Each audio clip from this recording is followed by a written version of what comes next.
Let me stand back a little bit. We'd like to welcome you to BeMoreNews.com, the news before the news, where we uncover the truth in Annapolis with the one and only Delegate Kurt Anderson. Good morning, sir. Good morning, Don. How you doing? Good, good. You're just getting out of session? Well, we had a delegation meeting just now, this Monday morning at around 9 o'clock, went to about 10. We discussed several issues extremely important to Baltimore City, one of which is the possible takeover, or actually merger, of the Baltimore City University of Maryland schools, like the dental school, the School of Nursing, the social work school, the law school.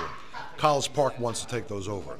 And we don't think that that's going to be the best thing for Baltimore City, because these things are here, they're autonomous here, they make decisions with buying and purchasing in the city of Baltimore, and these schools are extremely important to Baltimore's economy, and we don't think that situation should change. MBE update.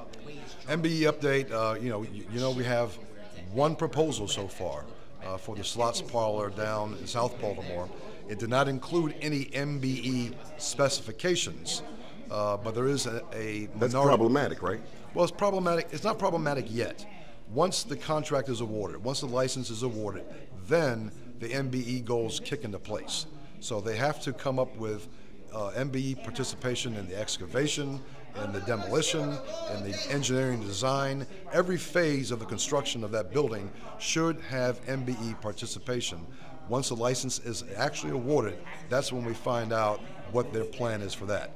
They supposedly have minority involvement with the licensee, which is state law. You have to have minority involvement. And so they're saying Caesars is saying that they have that.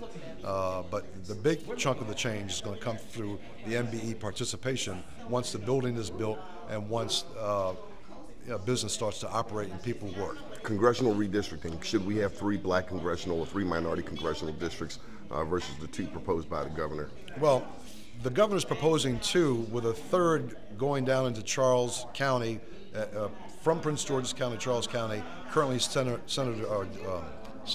Congressman Hoyer's district.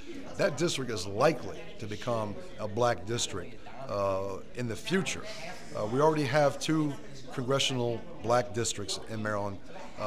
Donna Edwards, Congresswoman Donna Edwards in Prince George's County, is a little concerned about the dilution. She's downright outraged. Well, yeah, and look, it's one of these things, like Spock said, the good of the many should outweigh the good of the few or the one. But haven't blacks taken a backseat? Haven't we been the most loyal Democratic voting bloc? Aren't we constantly called upon time after time? Absolutely. Even from the church and the community leaders? Absolutely, and why should we wait?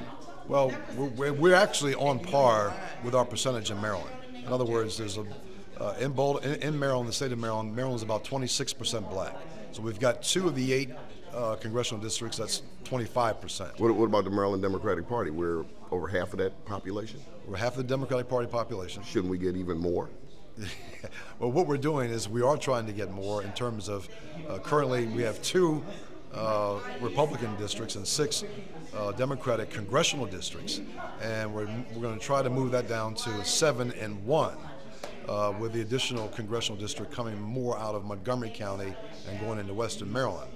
That would give the Democrats more, if that's what you're talking about.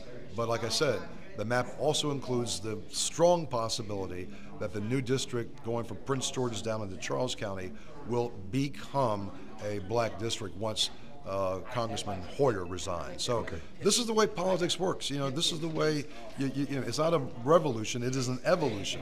We're gradually getting where we want to be here in the state of Maryland. Good deal. Thank you, Delegate Kurt Anderson. Keep watching BeMoreNews.com, the news before the news, where we uncover. I always do.